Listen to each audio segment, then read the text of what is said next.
Welcome to the Windy City's finest, on location with Mac and Perry. I'm Perry, he's Mac, and this is Katt. Thank you so much for taking the time to meet with us and talk.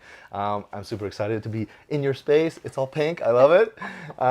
And yeah, I'm super excited to be doing this first segment with you, just to get to know you a little bit more. So the first thing we usually do is just a little bit of trivia, just because we are on location here in Lethbridge. And so yeah, I'll just dive into the first question. 320, C, 288, or D, 365? 288.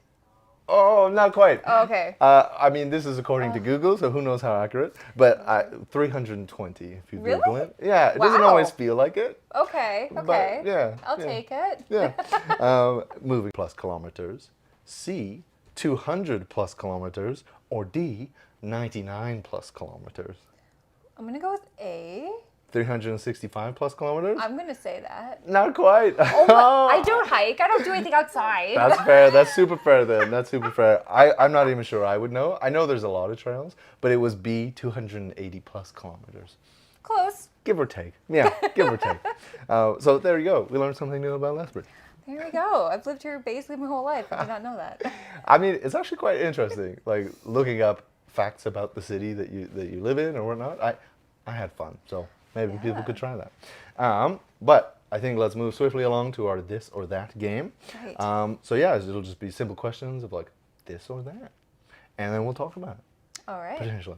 Would you do the honors of going So first? I don't look, right? I just take it? It'll be Okay. random.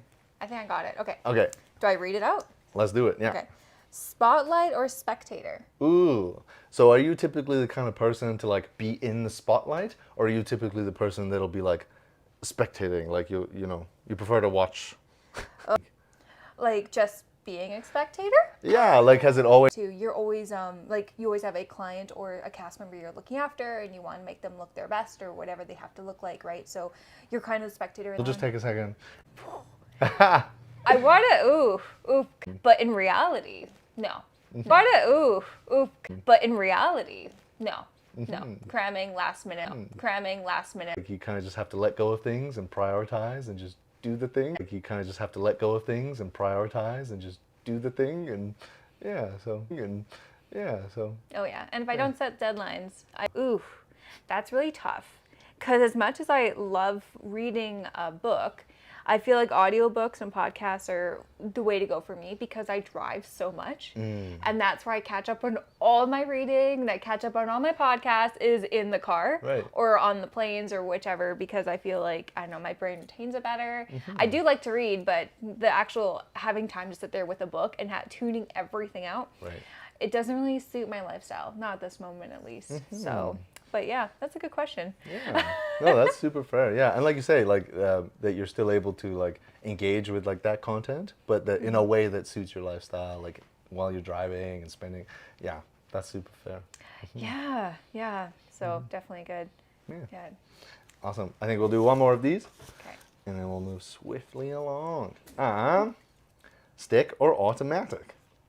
Automatic. No, Have you ever driven stick? I drove. Okay, my aunt tried to teach me one time, and it was probably one of the worst experiences of my life. Oh, It no. was very embarrassing. But I've always wanted to, because like one of my dreams, one day is to have a vintage bug, and they're all sticks. So I do have to learn. But at this point, automatic. Yeah, for simplicity's sake. Yes. Automatic. That's cool though about the bug. You have a love for bugs? I love VW bugs. Ever since I was a kid, that's been my dream car. Everyone's like, oh, I really want a Maserati or a Corvette. I'm like, no, I just want a bug. Like an old bug, like a 60s bug. That's always been the dream. So, yeah. And they're all sticks. So, and even all the old, nice vintage cars are usually sticks. Totally. So, it's going to be something I'm going to have to learn eventually if that's my dream. So yeah, absolutely. You'll set a deadline at some point and you'll wait till the last moment. Yeah. But you'll get it done. You'll maybe learn retirement? No. Yeah. Yeah. Right on. Okay, we'll move swiftly along to our tumbling towers here. And yeah, each block corresponds to a question. I'll let you do the honors. Do you know the rules of tumbling towers? Yes. You just make sure it doesn't fall, right? Doesn't fall, pick one. and then you can't pick any of the top 3 layers. Oh, that makes it way harder. I know. Okay. No wonder I was so good at this when I was a kid. Right. Okay, so I just like start? Yeah, you go for it. Okay. Okay. Let me see here. I might have to reach around. Do I got it? Okay. You got it. Do I put it on top? Yes. Yeah. Oh, God. Yeah. Okay. Ew. And what question was that? 29.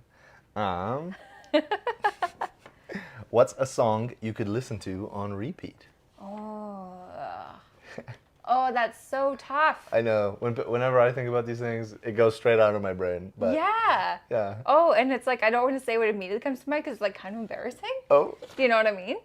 It's probably like Boney M, like a disco song. Oh, okay. Yeah, like when I'm like bored, I'll like put on like Daddy Cool by Boney M, and I'll like, this is one song I can listen to on, because it's like, I think it has 3 lyrics, the whole song. Right. And it just has like a really good like, sound. Tempo. Yeah, so you just drive rhythm. and you'll be listening to it for 3 hours. Like, oh, I listened to that song for 3 hours. Didn't even know, because it's got 3 lyrics. 3 lyrics. Just Yeah. on repeat. And it's kind of like meditative, it sounds like. It's kind of like a meditative but thing. it's like happy, and it's Yeah. like there's no real substance to it. It's just Right. got a good groove, and it puts you in a good mood. Hey, that's awesome. I love that. Yeah. So like if you're like driving to a gig, does that allow you to like think about other things? Like having something background noise in the background? Yeah, sometimes with when I'm driving to other gigs though, like if it's not like say a bridal, if it's more film work, I'll actually just put on a podcast. Usually the drive is quite like there's a big commute usually, and I'm always in the middle of a podcast, so I'll turn that on and tune in, and I've got like a list, so it's always by the time you finish on the bottom list, there's more to listen to because someone's updated. So. Right. Oh, that's awesome. And just out of curiosity, and because we talked about it briefly before, but what is your favorite genre of like? I love true crime. True crime. I can't help it. I love, a lot of true crime. And there are a couple of movie review ones too.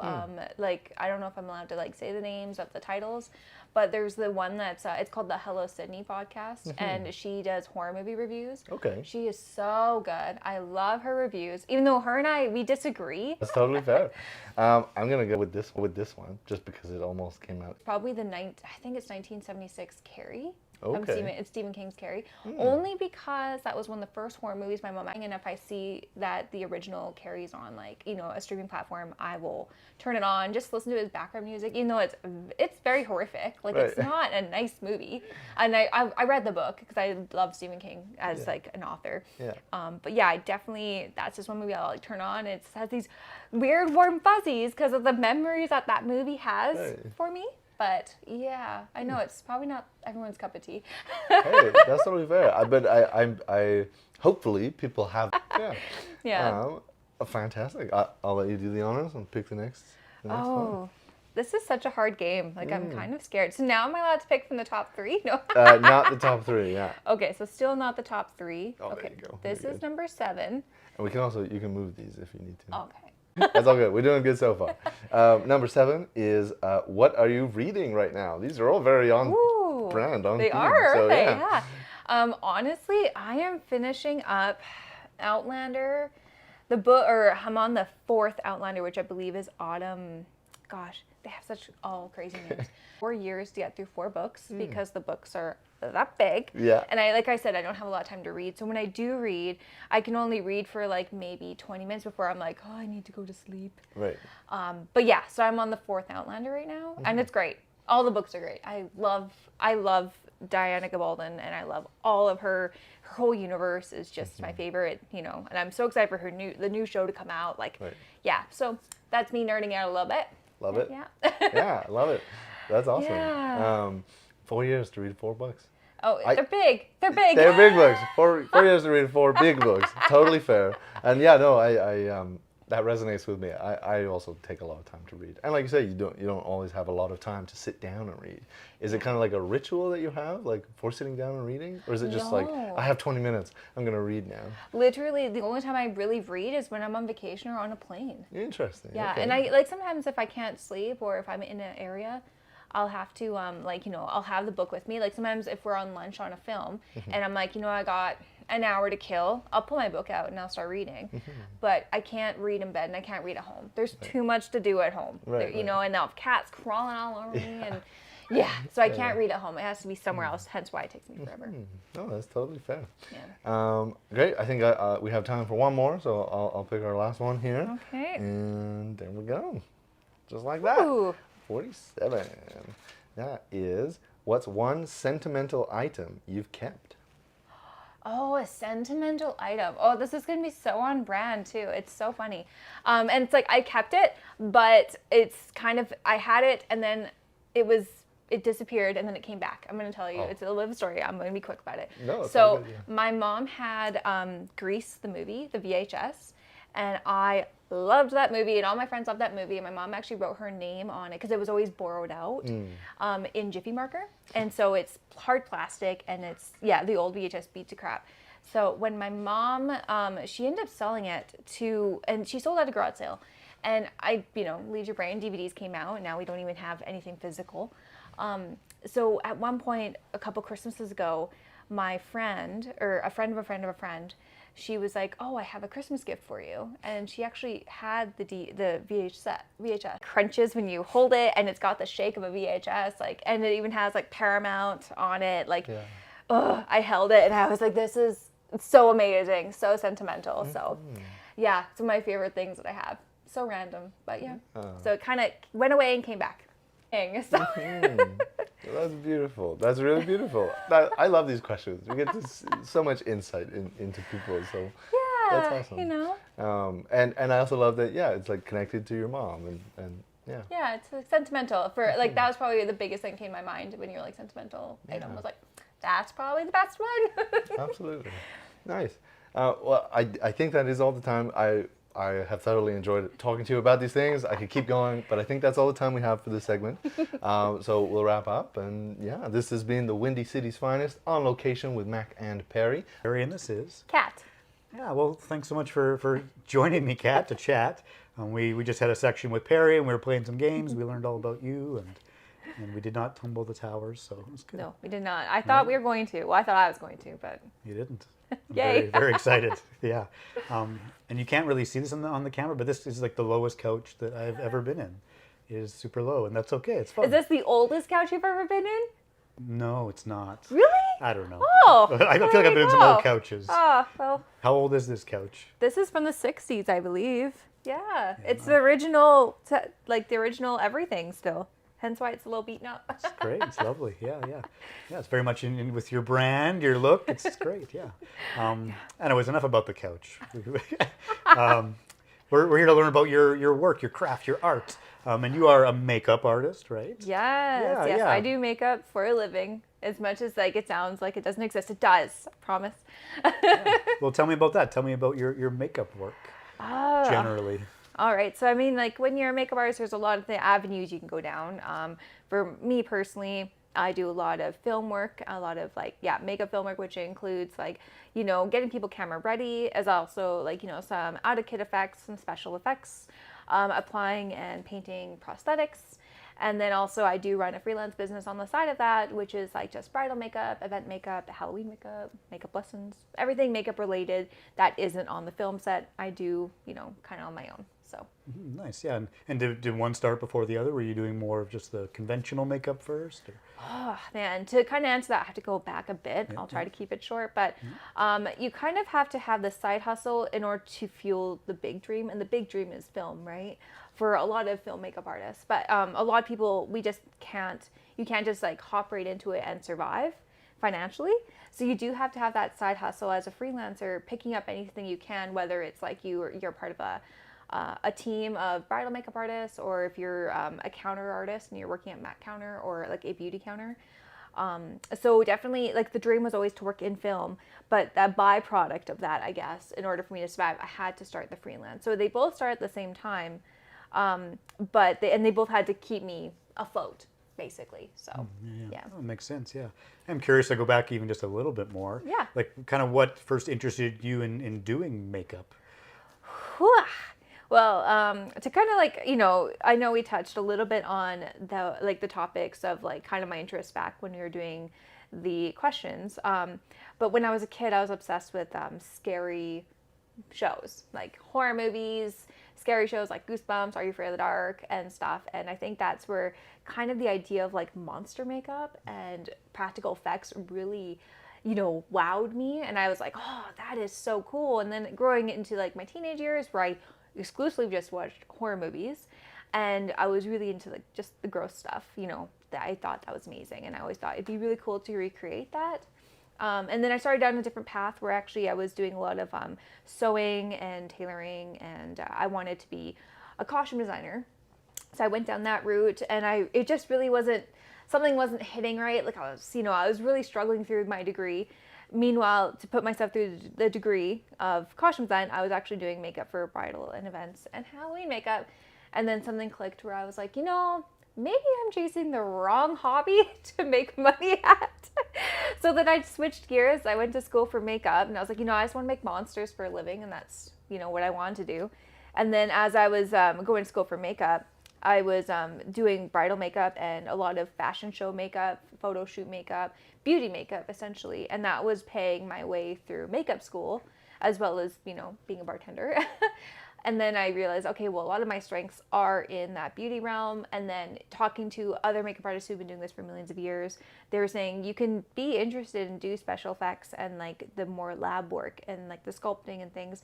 But if you really want to launch yourself and make money and get more jobs and be more accessible, you're going to have to be really good at that more, you know, the more accessible makeup, the makeup that is in demand, which is camera ready makeup, beauty makeup, corrective makeup. And that's predominantly what I do now. Yeah, no, that makes sense. I don't know a lot about that, the field itself. That's why I'm chatting with you. But yeah, that would make sense that not every film is going to have these big prosthetics, or unless you're only doing horror films or something. And yeah, you kind of have to take the gigs that come, right? And that's the thing, is that we don't really get to choose the gigs, like especially in Alberta, a lot of our gigs are actually Westerns. Because, you know, we are in Cowtown, right? And we have a lot of pre-built Western towns in and around middle Alberta, around Calgary. So we have a lot of these Western shows that flock here, and they reoccur here. And when you're doing Western makeup, yeah, there's a lot of like, you know, there's a little bit of blood or this, that. And unless you're on an actual effects team or on the main team, the biggest bread and butter for that job is just making people look dirty. It's just dirt makeup and sweat. And you have to be really good at doing dirt. And that sounds so silly, but I remember an artist who, like an Emmy Award winning artist that was teaching us when I was doing makeup here in Calgary, or around Calgary, she would have full-on workshops on how to do proper dirt placement and the different tones and the story that the dirt tells. Because the dirt will tell a story, and you have to make sure you do it properly, because there's nothing worse. And she would say, there's nothing worse than watching dirt on TV and it doesn't make sense. So that's a big part of our job. Oh, it's really fascinating. Well, that wouldn't have not been my first thought. Right? Yeah, I never thought, like 50 years ago when I started out, that I'd be doing tons of dirt makeup and being so passionate. And that's one thing too, is people from like out of other provinces who come here to film, they will tell you the makeup artists here are very passionate about dirt makeup because of all the Westerns we film. Makes sense. Yeah. And so like I guess you also want the actors to like look good. Do you do that first and then you add the dirt? What's the order with that? Well, it depends on the project, because a lot of time, if you want it to be historically accurate, you don't want it depending on like that character as well. Like if you're saying having like if there's a girl and she's supposed to be some sort of ingenue character, you do want her to look pretty, so you do a little bit of the pretty makeup, but then you throw some of the dirt, and maybe it's more glamour dirt. You know, maybe you do a little more contouring with the dirt or soften it. But then if you want somebody to look really rugged and they're supposed to be kind of like an antagonist or whatever. Maybe you don't actually do any of the beauty makeup at all on them. Maybe you don't do any corrective. Maybe you just enhance what they naturally have to make them look worse, and then you throw the dirt on top of that, and then it becomes like, a villainous character. Interesting. The story the dirt tells. The story the dirt tells. Yeah. It should be another show. We should do a show. Yeah, right? Nice. That's great, yeah. Just to go back, 'cause we will do that a bit with the showcase, looking at your work and talking a bit more about the specifics. I'm interested to learn about that with Perry. But I'm also curious about just, kind of that journey of you, because I find that really fascinating too, because, there are many people who do lots of different art, but I feel like makeup artistry is not maybe as common as other art. And so I'm really curious to learn about kind of your path there. So you talked about the beginnings, and I'm curious, like you said, you always had like a love of film, and you wanted to work in film, and you're doing that kind of side by side with your other work. But what was kind of that first step towards actually working in film? What was that like for you? Oh, the first step was actually, well, when I was in makeup school, I remember my blinders were on, and no matter what people were telling me, I was like, no, I'm going to work in film, I'm going to work in film, I'm going to work in film. So my school, John Casablancas, was actually basically a block away from VFS, which is Vancouver Film School. So they would often, but this is before Vancouver Film School really had a big notorious makeup program. So they would often come to our school and ask our students to be a part of their final showcase where they would like make their, student films. So this one came, and I remember as soon as that person walked through the door and they're like, hey, we're looking for a makeup artist for our student film, I immediately raised my hand. I'm like, I'm going to key it, or head of department. Sorry, I realized, that's kind of our jargon. I'll be the head of department, and I'm going to run that whole team, because it was a feature film, so it was 3 weeks of filming. And then I had no idea what I was doing. Literally, like, just launched myself in, had no experience, and I got the script, and I'm like, I'm going to make this the best film ever, and I'm going to not make any mistakes, and, I'm going to put my heart and soul into this. Yeah, I was so new. But it was great. It was great. And I remember even like my classmates who were on my team with me, they were like, wow, you're really passionate about this. I'm like, this is what I want to do. I want to run a team. I want to be the head department for a show, So that was 15 years ago. Oh, that's great. Yeah. Yeah. Do you remember, did you make any mistakes on that? Oh, project? plenty. Yeah. Absolutely. I don't even know if I want to watch that film if I ever do come across it, because of how, and I mean, it's a student film, so everybody was learning, and, I don't even recognize the person I was back then, just with like, not saying that I'm so much better, but I just know so much more and have so much more experience in work and in life and how to run a team and management skills, like the things that you kind of develop and, you really hone in on as you just get older as a person. Because 15 years ago, like that was like a lifetime ago, But made plenty of mistakes. But that's how you learn. Absolutely, yeah. That's good. I mean, it means you're growing too, right? Yeah. If it was the same 15 years ago, if you look at it and go, oh, I did a great job. Maybe you actually weren't growing. Yeah, exactly. Yeah. No, it was, but it was a good experience. And it did launch me into what to expect. Mm-hmm. So. And then, so did you end up doing some more kind of indie student stuff to start? Or? Well, after that, I graduated from makeup school shortly after we finished that film. And then I moved back here because Vancouver is very expensive. And I needed to move back home a little bit to save some money.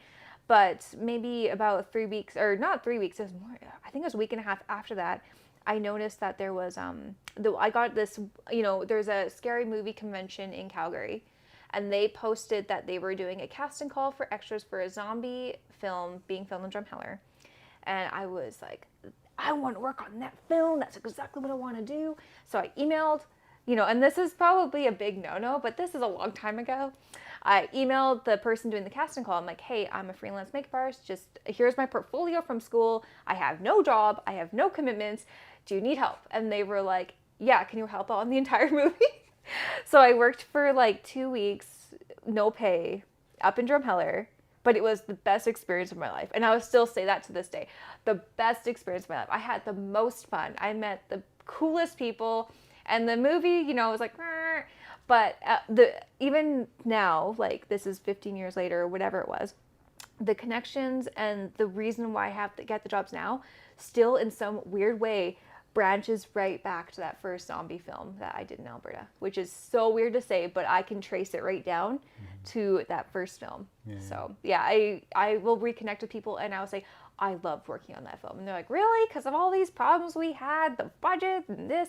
And I'm like, that was the best time of my life. I had so much fun. Every day I woke up, we were working like 17-hour days. I had a smile on my face every single moment because I just had the most fun. Yeah. So. Yeah, I can imagine it'd be very exciting. It's like your first kind of bigger film, and and making zombies in Drumheller. It was summer, and just the fact that I was doing that, like I didn't care if I was getting paid or not. I was just there for the fun of it, and I put my heart and soul into that too. And I was there for the ride, and it was the most fun. I just remember every day I was like, this is the dream. Mm-hmm. And then I came home. My mom was like, so did you even get paid for that? I'm like, no. But sometimes, like I said, like every single now my bigger, crazier, awesome jobs, even like to this day, somehow branched down from the connections I made from that one film. So yeah, no, that's great. Yeah.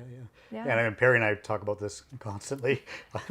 Yeah, about that idea of like making things versus like making money, and obviously you have to be practical and you have to pay the bills. And you mentioned that with your your two different work that you're doing. Yeah, I guess did that kind of change over time a little bit? Are you still able to tap into that like excitement of just being on the set, and it's not always about the money? Oh yeah. And everybody will tell you, like any makeup artist, they'll say, don't get into this for the money, because I don't even know if you're gonna be able to fully like retire. I can't give anybody the ins and outs of that sort of thing. But if there's not a day I don't wake up and I say I hate my job. I love my job. I will travel to the ends of the earth to do what I do. And as long as I can keep the bills paid, because some people are like, oh, what about financial growth and things? And I am no financial like guru by any means, but I'm like, as long as I can survive, like I'm doing literally my most favorite thing. So whether, I'm in -40 and I'm like applying blood to an actor and, I'm like, oh, I hate my job today, but I still love my job. Or, we're out in the sun and it's beautiful out and we're like, making people look gorgeous as they ride horses. Like there's nothing like it. It is literally one of the coolest jobs. So I love the job, and as long as I can get by, right? Yeah, no, I think I definitely agree. Absolutely, yeah. Yeah, and I feel like especially with something that's unique, it's something you're very passionate about, obviously. Yeah, that makes total sense that you would do that, and everything else will work itself out. Yeah. Yeah, absolutely. Yeah. Yeah, but yeah, it's to me, it's very cool. And I will always say, like, you won't get rich, but you will have a very fulfilling life, right? Yeah, no, so. I mean, and I think it's also unique. Like I think we talked about, like, not many people are employed as makeup artists on film sets, right? That's not a very common thing. When you go to a party and you meet someone, it's like, what do you do? Do you ever have interesting reactions from people when they find out what you do for your work? Yeah, actually, sometimes if I'm around people I don't know, I don't even tell them what I do. I just say, like, I'm an accountant, or I work at a grocery store, because it could be a lot. Or I'll call me, just say I'm an esthetician, because then they kind of know, like, oh, what do you do? I'm like, oh, I just do like beauty services, because it could be a lot. It can be a lot, especially if you don't know people and they're like, well, have you worked on anything I know about? And you're like, I can't talk about it. Right? So there's that too. So sometimes if it's my close friends, they all know the ins and outs, like what I work on, what I'm doing right now, and these and that and that. But if it's people I don't know, typically I'll be like, I'm an esthetician, or I'm a freelancer. And they're like, well, freelance and what? Well, I do beauty services. And then that kind of, because it could be a lot, and sometimes you just don't want to get into the nitty gritty because you can't, we're under NDAs and stuff, right? So yeah. And so sometimes, I've experienced this as well. I'm sure Perry has too. So do you find sometimes, it's just tiring to kind of have to go over the whole thing again? And oh, for sure. And also sometimes even if you say I just do makeup for a living, people are like, oh, are you on TikTok? Or, oh, how many followers do you have on Instagram? And it's like, well, that's not, that is makeup artistry in a sense, but it's a very warped thing to think about. It's like saying like, oh, you're a pro baker. Or you like, you're a Red Seal chef. And like, oh, well, do you have an Instagram? How many followers? It's like, no, but I work in one of the best, restaurants in LA or something. So there's things like people don't really, there's a misconception of like, because of the word artist, I feel too, like when people say makeup artist, they're like, oh, well, you're an artist. So are you famous? Do you have these celebrity clients?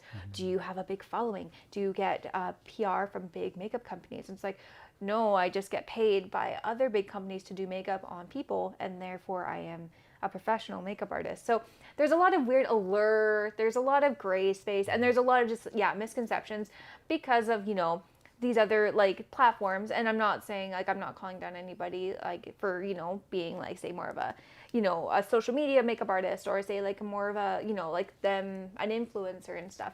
They're totally makeup artists too, but definitely not the same kind. And that we all get very, people get them all mixed up, right? That's fair, yeah. And you mentioned like your, that first big film, and you had those connections that have now led to other work. Yeah, that's something I'd be interested to ask you about. Like, do you feel that pressure of like I know you can't always post things, but like that social media presence of like, I have to have that presence in order to get employed? Have you felt that pressure? For sure, and I feel like in film it is changing. It used to be before a huge no-no to have more of a social media presence with your like makeup work, because it was, our work is put on someone's face, so you have to have their permission, and also like you have to make sure that they're okay of their makeup and their face being on your Instagram and using them to promote you. So it's very different than versus like say painting something or building something where that's promoting you.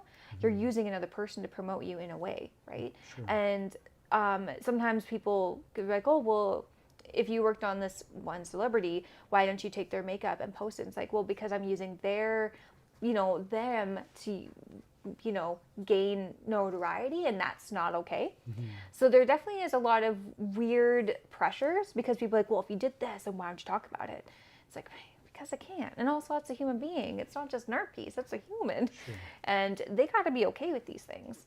And also, it's like, there's just a pressure to be big on social. And if you're not, like, I also run obviously my side hustle and stuff, which is the bridal business. So that's different, because that is for, my brides, and the brides know, oh, wait, my bridal photos are going to be posted because all these other vendors are posting them. And, it's versus say like somebody with, a bit more notoriety, like a celebrity or something, using them to kind of make yourself a name.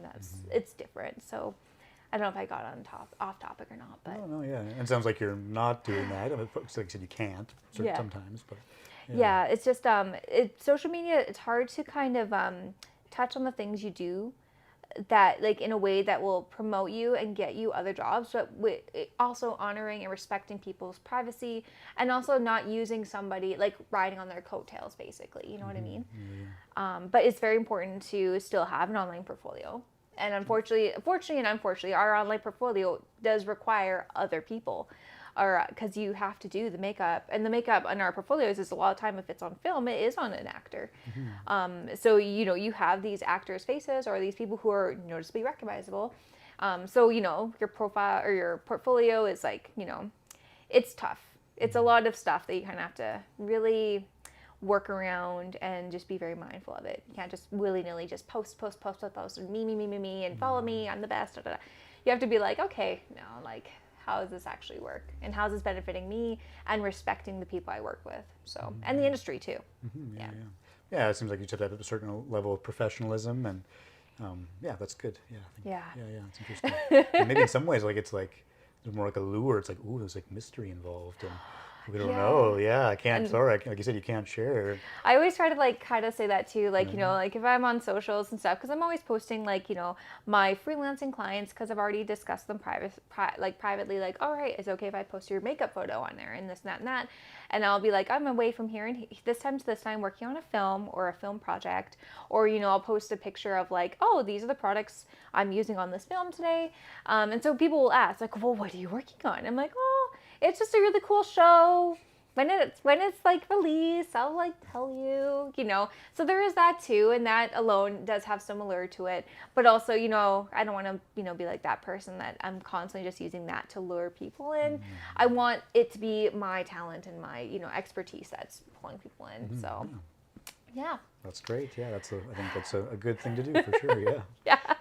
I have so many questions. I think this is gonna be a long segment. But, I know. I'm so sorry. No. I have many questions. I'm so curious. Like, also, like, so the other thing that comes to mind is like, cause, we can't talk about the shows you've done and stuff. Although we're gonna see some images at some point. But like, even like, you talk about you moved home because it was more affordable. I'm just so curious about that. Like, the film scene in Alberta, Southern Alberta generally. I know there's a lot of, as you mentioned, cowboy films and stuff. Yeah, what's that been like to like, okay, I live in Alberta, but you're working on these sometimes bigger films. Yeah, what's that like? Well, it's kind of funny because at first, when I moved back here, I didn't think I was going to stay. I thought I was going to go back to Vancouver, because Vancouver, especially back then, had this idea that was LA in Canada, right? That's where everything goes to film, whether it's that or Toronto or Montreal, But now, well, when I moved back, I realized like, oh, actually things are being filmed here. And now, just for the record, Alberta is Alberta is the one province that holds the most, or has had the most award-winning films shot here. So out of all the provinces in Canada, we've had the most like Oscar and Emmy award-winning shows shot here.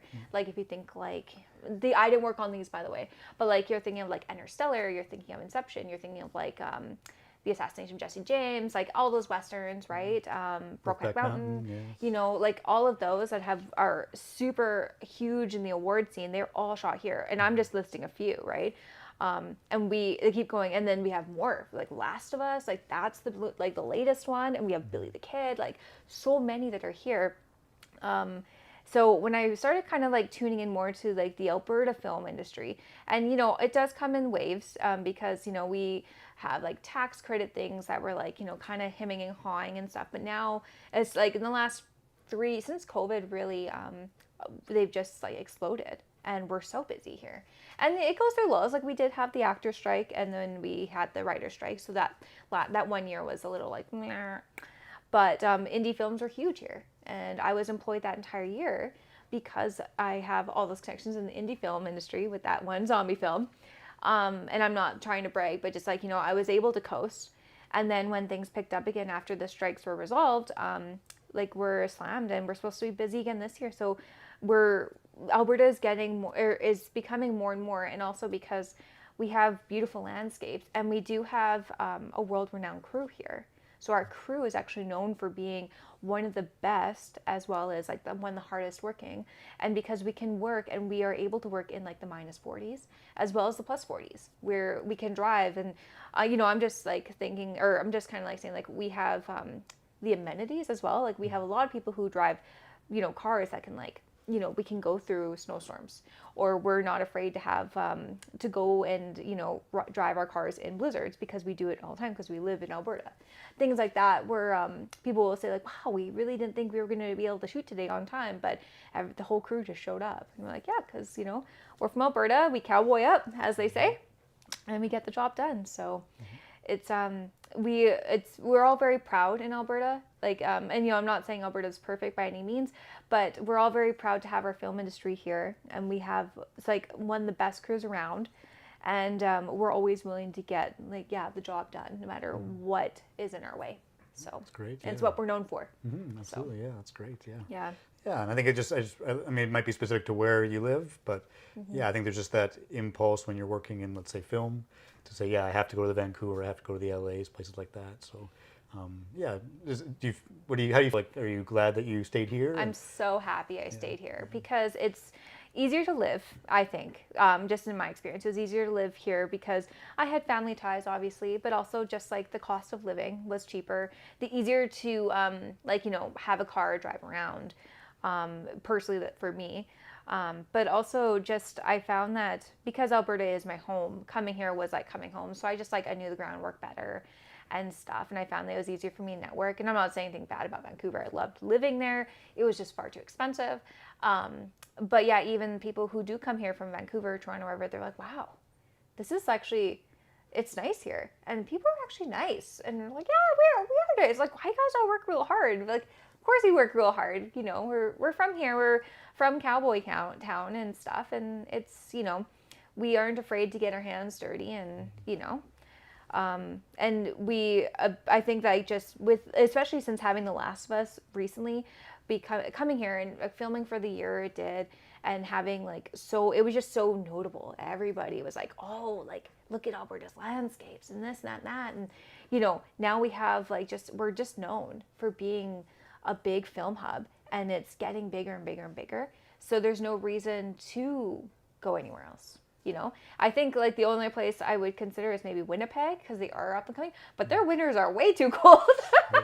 There are limits. There are limits. There are limits. Winnipeg's too cold. At least we have Chinooks. Right? We're tough, but we're not that tough. Yeah, we're tough, but not Winnipeg tough. Kudos to that crew over there, because their winters are way worse than ours, because they don't get a break. Yeah, that does make me think of something else, kind of a natural transition, because we could talk about that for hours, I'm sure. Yeah, like, are there any kind of like specific challenges you can think of, like when you're working on a film set, maybe it's -30, maybe it's +40, as a makeup artist that you've come across? All the time. Yeah. Oh, yes, the amount of times that we've had to like, like, gosh, there was times where, yeah, it would be like -30, and you've got to haul all this makeup, and so you have like a sled Sometimes you're filming out on a mountain, so you can't bring a trolley, you have to bring a sled. And then in your sled, you got to have your heating pads, you got to have like electric jackets wrapped around your set bags so the makeup doesn't freeze. And then this one time I was on a horror movie, and it was a creature feature. We had to pipe blood through a neck appliance, and it was -40. And I was like, this is not going to work. This is not going to work, because they wanted it to come out like the liquid.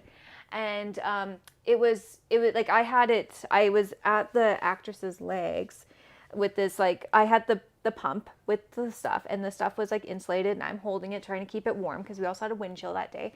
I piped it through my jacket, through my neck, up into her jacket, and through her appliance, it's just to keep that line warm.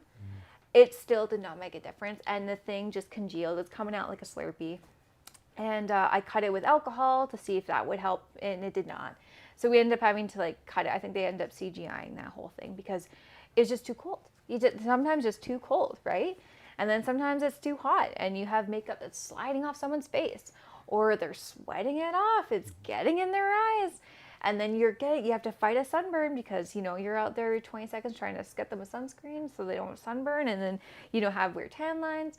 So if you're outside, the world is full of challenges, especially in Alberta, because our weather is like from here to here all day long. You never know what you're going to get. When you're in studio, it's easy peasy. Studio's the easiest job. So, yeah, far easier than that.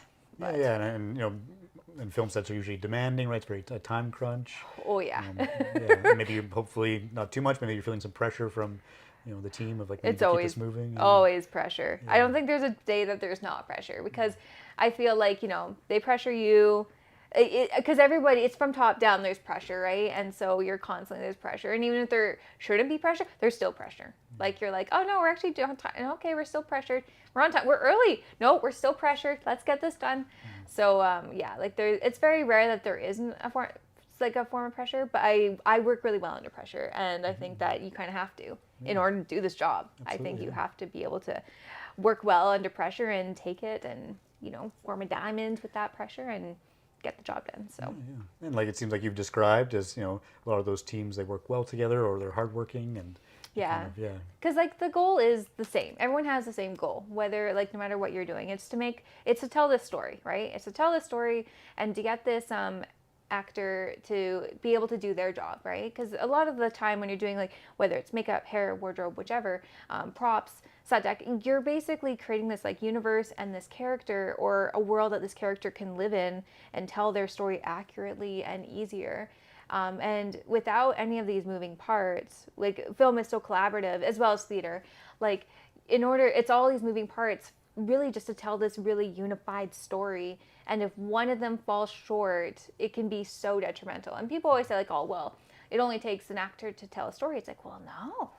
Could you imagine if like we're watching the historical drama and all the Western people are wearing like Georgian wigs? Like that just wouldn't really work, would it, under their cowboy hats? Like, come on. Or there's no dirt in a Western. That's just silly. Like you need to have the dirt in the Western. So things like that. It's we're all of our we all have the same goal, is to help this actor tell the story and help the story tell the story and be believable, right? So you all work as a team for that. Absolutely, yeah. Oh, there's so many questions. We're going to run out of time, but I guess I'll get a couple more in, two more. I'll just go to the end of my questions. So last two questions. Yeah. If you had like a dream project that you could work on, if you're just like Tim Burton shows up or whatever your thing is, what would be like a dream project, just out of a fantasy that you'd love to work on? Oh my goodness. Honestly, whew. I love working on horror movies. That's like my dream. And I've done quite a few like indie horror movies, and they're always my favorite. But what was one? Oh, there was one where I was like, that would be my dream. Oh, well, to work on Outlander, obviously, would be one of my favorites. Not necessarily just because of makeup, but because I love Outlander and I love the books and I love the show and everything about it. So that'd be always a dream. But also if there was like horror movies, anything that like American Horror Story, I've always loved that show. And if there was ever a chance I could like even just kind of be on it, I'd be like, pick me please, I want to be on it. So anything kind of like that are always my favorite. something that's kind of like more niche. But yeah, I think I don't know if that answers your question. I could go on and on and on. I'm like, I'd love to work on this show and this show and this show. Yeah, no, but that's great. Yeah, and then of course the last question we always ask people is how your artist changed you. So yeah, how has being a makeup artist kind of changed you as a person? Oh, well, and I wish I had like this really profound thing like this art or makeup opened up my soul and da da da da. But I feel like as a person, I've always really known who I was, and I was always really in tune with myself.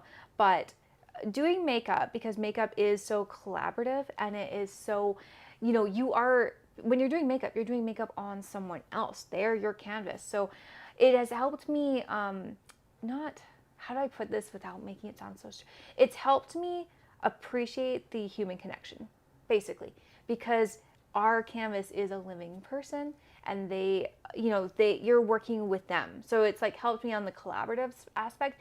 Being like when I was doing more visual art, it was very solo, right? I'm working on a canvas or I'm, building this thing that's all on my own and that's that. But when I'm working with someone else, on someone else, or, I'm working with a team, being a makeup artist is so collaborative. And if you're just this one artist, like say you're a portfolio artist or you're a photo shoot artist and you're just doing makeup on a model and it's just your vision coming to life, that's one thing, but you're still talking to that model. Like, does this feel okay? Are you comfortable? Does this burn? Do you have any allergies?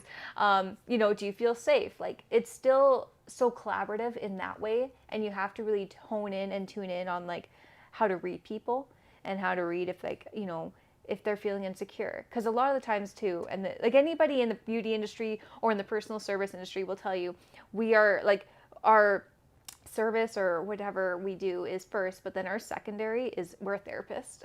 Because as soon as somebody sits in our chair, whether it's an actor, a client, or whichever, if they're having a bad day, we will be the first to know. And I've listened to people tell me their deepest, darkest secrets. I've listened to people have their best moments in my chair where they're talking to their families on their phone and they're crying because somebody got engaged and they're so happy. And then I've also witnessed, some really tough times. And I've shared with them and then they've hugged me after and like, thank you for being there for me. And working so close to people all day long, you do build these connections with people. So I think like that's how makeup artistry has changed me as a person. Not so much the art, but just in the form of human connection. So lovely. That's a lovely answer. Yeah. Well, I think that's all the time we have for the segment, even though I could ask many more questions. Thank you so much for chatting with me, Katt. Yeah, for sure. This has been the Windy City's Finest On Location with Mac and Perry. Welcome once again to the Windy City's Finest On Location with Mac and Perry. I'm Perry, he's Mac, and this is... I'm Katt. And I'm super excited to dive into our showcase segment with you, Katt. And yeah, we have some lovely pictures here to go through. And I'm super curious to see what they're about and the story behind them. So we have one right here. And I believe this was from your Instagram, I think. Yeah. Yeah. And so what is the story behind this? Let's start super broad strokes. What's the story behind this? Well, actually, this is funny. This is actually my final school project in makeup school. Where you're supposed to sculpt. First, we face casted our model, then we sculpted our prosthetic for the face, and then bald capped them. So this was a good friend of mine named Amber, and so I bald capped her. I created these tentacles into like a mohawk with starfishes and shells, turning her into like a sea monster with a mohawk, because I thought that was really cool. And it's fun because I do love this project. It's 15 years old now, but I still love looking at the photos of this. As like a brand new makeup artist who's never done this before, I was really proud of this work and still am proud of it. There's obviously a lot of things I would have done different, but it's still one of my favorite makeups to date. So I think it's always worth showing off. Yeah, absolutely. And like in your segment with Mac there, talking about growth after 15 years, and so, but it's awesome that you can look back on that early work and feel pride in what you were able to achieve at that time. That's awesome. And for people that don't know, you said the first step was Was what again? What did you do? Face casting. Face casting. What is Yeah. that for people that don't know? So it's kind of, I don't want to say it's going to be out of date soon, but now with the technology of 3D printing, I think that face casting is eventually going to be something we don't do anymore. But face casting is when you have your model or your client or whatever, and you put alginate on their face, and that's kind of like they use it for also dental molds. It's it goes on liquid, and then it kind of cures to a soft moldable but meant solid mass. Okay. That basically it creates like a negative of all your features. So after you do that, then you throw gypsum bandages on top of that to create a great cast. Then you take it off their face, you pour cement in that to create the positive, and then you sculpt on that, and then you pour cement on top of that to create the mold. Oh, wow. So it's a big process. If anybody's watched Face Off, they'll know exactly what I'm talking about. Right. So it's a whole project. And I'm super curious, again, diving a bit more into that idea of like the human element of it, and that you're working with somebody, so you like knew this person before starting this process, and like what was that process like doing those things? Was that your first time doing those things? Like, oh yes, and it was her first time actually wearing anything like that too. Luckily, in like my friend Amber, she was actually a model for many different things in makeup school, so she did all the beauty stuff as well as the special effects stuff. So she had gone through the ringer with me, so I was really good at like tuning in if she was feeling comfortable, because we did put contacts, we did do some fake teeth.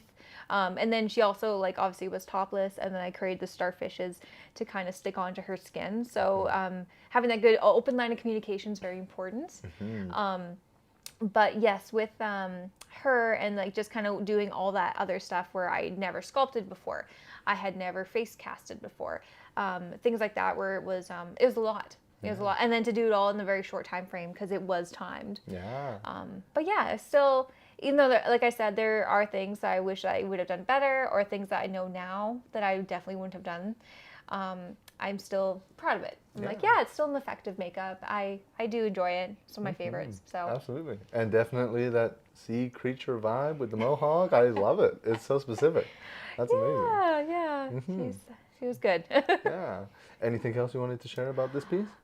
No, not really. It's just it's one of my earliest works, and so I think it's always good to kind of touch on, like, see how far you go from that, you know. Yeah. So. And approximately, just because you mentioned the time span, like approximately from beginning to end, how long do you recall this? 4 taking? hours. 4 hours. Yeah, 4 hours.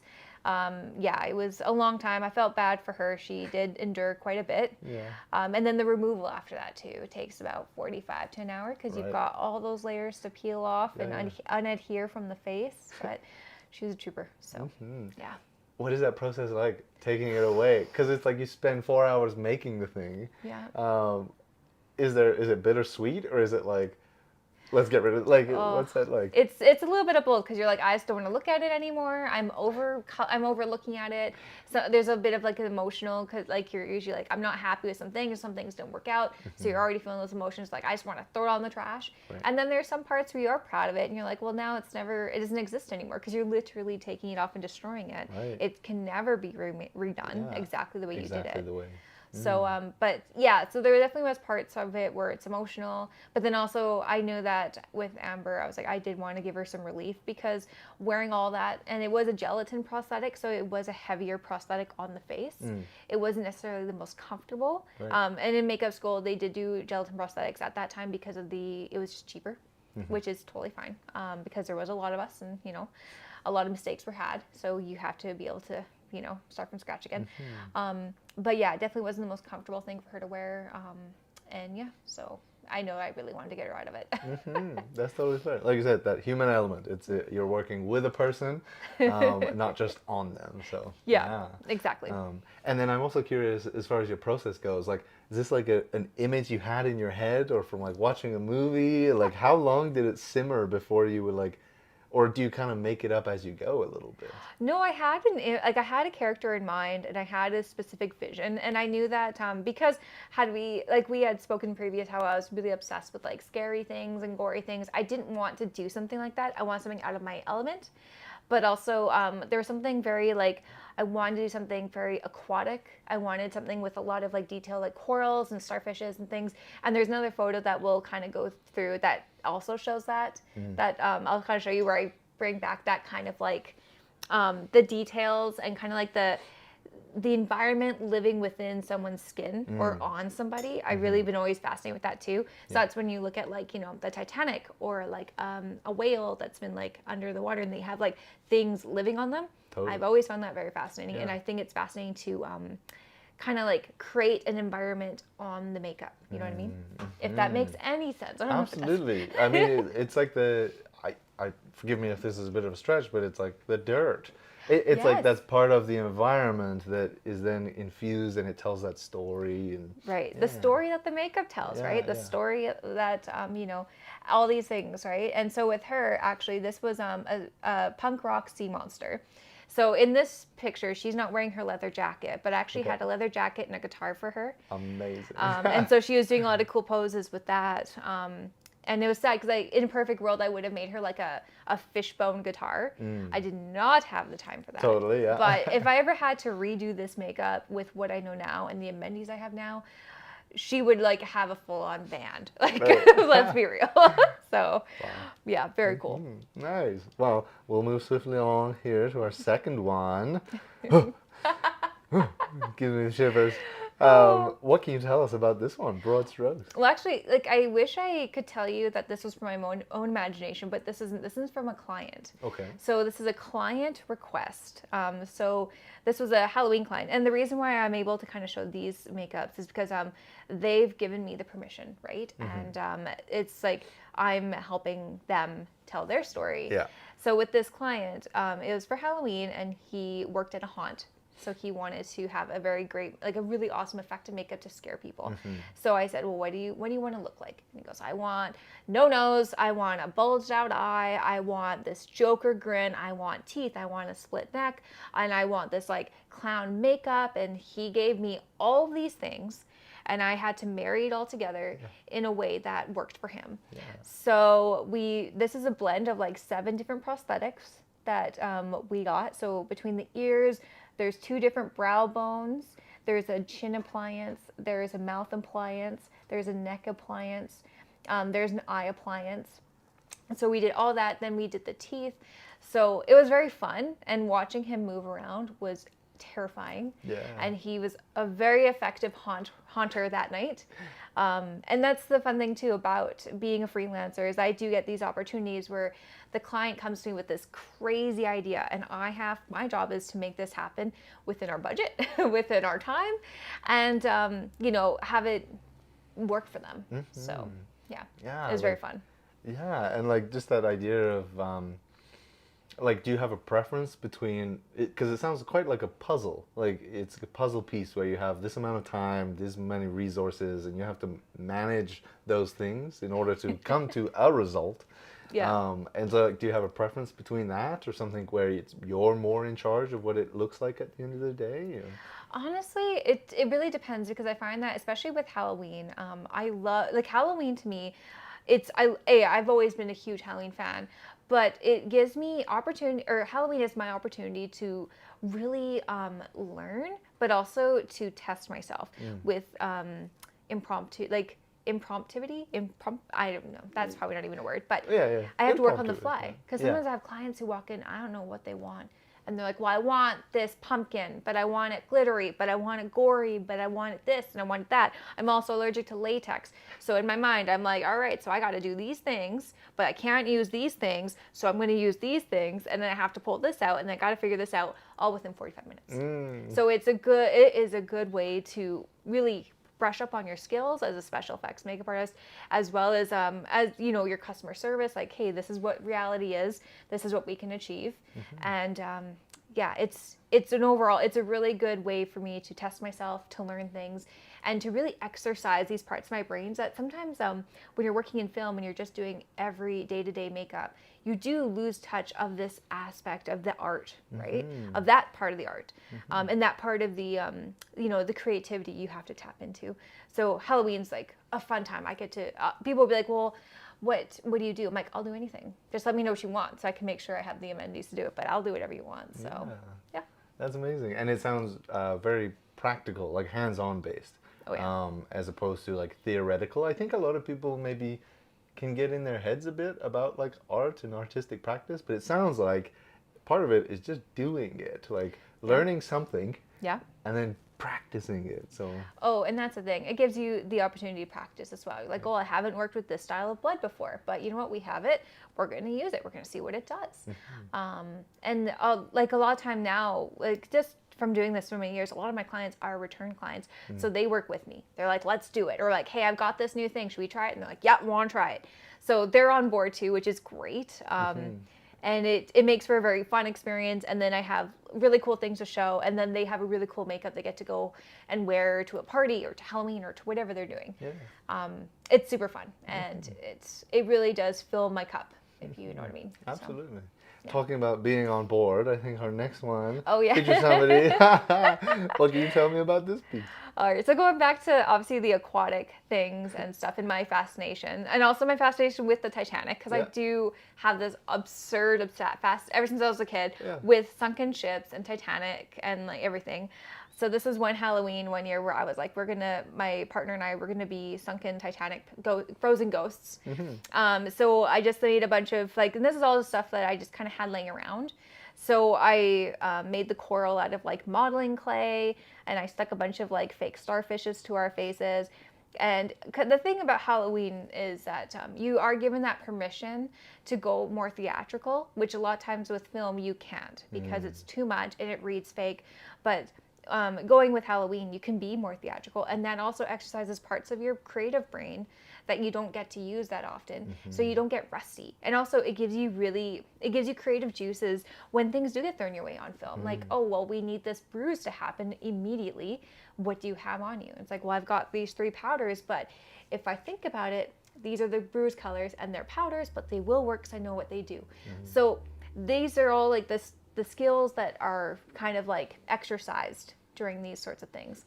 So it's kind of like just playing around and, but very fun. I had a great time. Him, not so much, because, putting a bunch of makeup on, beards and stuff, I'm sure, not the greatest to take out at the end of the day. For sure. But very much fun, and it definitely was my favorite project for a month that I was working on it. Just adding more frost, more dust, more sea creatures on icicles, and just a lot of fun.